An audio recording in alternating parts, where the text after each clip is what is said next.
Eh, el surrealismo como movimiento, ustedes en el texto tienen primero el dadaísmo, después el surrealismo, son movimientos que van a estar muy ligados entre sí, así que es indistinto prácticamente eh, el orden.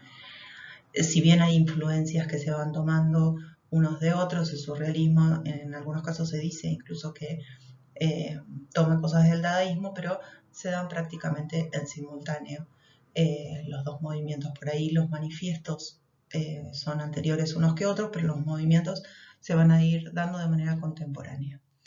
En el caso del surrealismo, va a surgir en Francia en torno a 1920, su mayor exponente eh, fue Dalí, que es un español, igual que el cubismo, que son españoles residentes en Francia, los que originaron movimientos.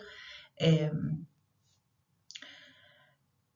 va a ser digamos, el surrealismo va a ser un movimiento que va a estar muy ligado a lo que son las teorías psicoanalíticas, eh, sobre todo la psicología de Freud,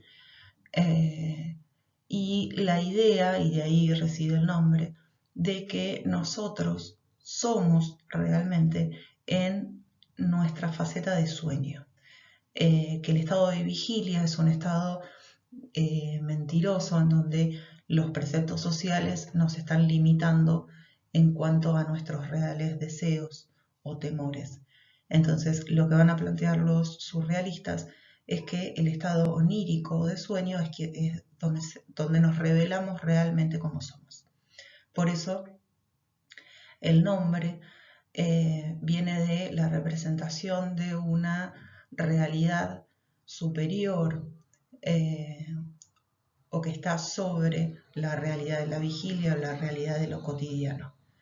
De ahí viene el nombre, no es subrealismo como debajo de, sino que es surrealismo como sobre la realidad.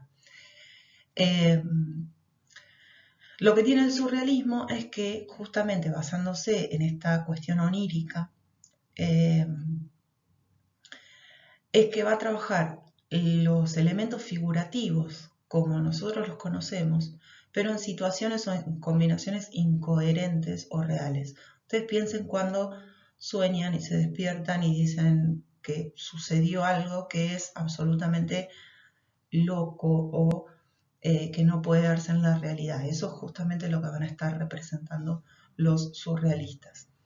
Es un mecanismo que sucede o en el estado de sueño o en el estado de locura. Por eso los surrealistas también eh, ensalzan de alguna manera o enaltecen eh, a la patologización de la locura, porque lo que dicen es que ahí no hay filtros sociales y los locos son seres absolutamente auténticos.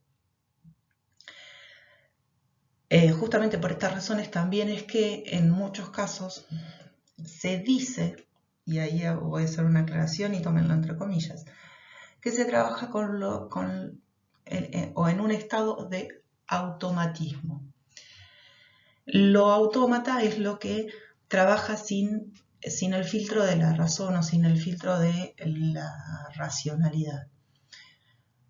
Lo que se plantea es que en algunos casos hay obras autómatas en el sentido de que el artista las habría representado sin el filtro de la conciencia. ¿Por qué les digo que lo tomen con pinzas? Porque ese estado de automatismo podría en todo caso darse, por mi análisis, en un estado de planificación o de visualización de la obra. Pero si eso lo llevamos a una obra surreal, en donde vemos figuras que conocemos, figuras que pueden estar en la realidad, es difícil que una persona en un estado autómata pueda representar las cosas como se ven en las obras. Entonces por eso lo pongo entre comillas. En el sentido de que tal vez la planificación de la obra o el tema de la obra haya surgido por un sueño o por un estado de conciencia alterada, pero la realización de la obra en sí no lo fue tanto. Por lo general estamos ante obras de pintura, sobre todo de pintura de caballete, en óleo sobre lienzo, si bien hay algunos casos en donde se trabaja la escultura. En las diapos que siguen les voy a mostrar dos tipos de obras que son o que están basadas en la figuración, y una obra que trabaja con lo que es la abstracción, porque hay artistas que, si bien comienzan siendo surrealistas figurativos, van a ir desarrollando una forma de realizar obras que rayan o pisan la abstracción. Bien, lo que tenemos acá es una obra muy conocida del artista belga Magritte, que se llama Golconda. Tiene muchas obras en donde aparece este personaje con sombrero. Una de las más conocidas también es que en lugar de cara tiene una manzana, no sé si lo han visto, pero tiene muchas obras con este carácter. Lo que vemos ahí es que en los casos del surrealismo, como no niegan la realidad y no niegan las obras de arte ni el recorrido histórico del arte o el recorrido estético del arte, vemos presencia de una idea de profundidad de campo, vemos una idea de perspectiva, de iluminación, pero lo que van a hacer es jugar con las formas.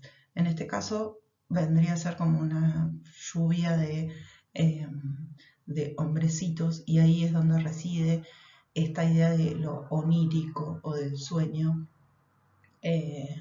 dentro de la obra surreal. Aparece la figuración realista, pero lo que hace es conjugarse para sacarlo de la realidad, para sacar el tema de la realidad. Y en el otro caso lo que tenemos es una obra de una artista mexicana que se llamó Remedios Varo, que también trabaja el surrealismo. En esta obra en particular se llama Ojos sobre la mesa, y lo que vemos también es una idea de objetos conocidos en circunstancias que no son reales o que no se darían en la realidad. Vemos un par de lentes con pestañas y los ojos por separado sobre una tabla que está flotando, que sería una mesa. Hay una idea de profundidad de campo, vuelvo a decirlo. La iluminación está con un foco de luz dirigido que genera sombras sobre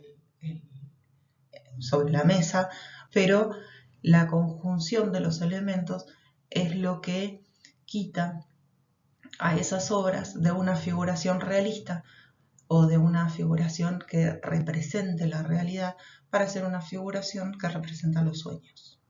Piensen que nosotros, cuando soñamos, no soñamos con cosas que no conocemos, sino que lo que hacemos en nuestra inconsciencia es mezclar cosas que conocemos de maneras que tienen una lógica propia. Es lo mismo que sucede con las obras del surrealismo onírico. Y lo que tenemos acá, que no quería dejar de mostrarles una obra, si bien suena bastante discordante con las obras que les estaba presentando en las diapos anteriores. Es un camino que realiza este artista que yo admiro, un artista español muy conocido, que tiene un recorrido hacia la abstracción. Piensen siempre que estos movimientos van a ir haciendo ese recorrido de desmaterialización o de desterrar la figuración conocida del ámbito del arte. Entonces, este artista en particular lo que representa son figuras que, si nosotros leemos el título de la obra, que ustedes lo tienen ahí, podemos ir rastreándola dentro de estas figuras geométricas que se van solapando o que se van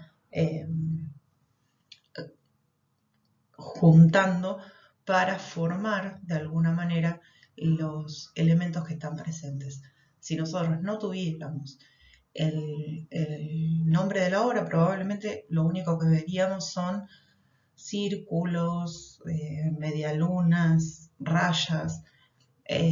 Al tener el nombre del título podemos ir rastreando esas figuraciones y viendo que de alguna manera están presentes. En ese sentido, lo que hace Miro es a través de una tendencia a la geometrización y al uso del color, sobre todo, ir buscando cómo representar las formas sin representar las formas de manera realista. Si ustedes se fijan, el pájaro y la estrella están de manera muy, se podría decir literales, porque están formados a través de figuras geométricas o de líneas, pero están. Y la mujer la podríamos ir rastreando de una manera un poco más o menos literal, pero presente dentro del cuadro. Entonces sigue habiendo un surrealismo absolutamente abstracto. No piensen solamente en el surrealismo de Dalí o en el de Magritte o en el de Remedios Varo o en el de Frida Kahlo, sino que también piénsenlo desde esta faceta de búsqueda de la abstracción.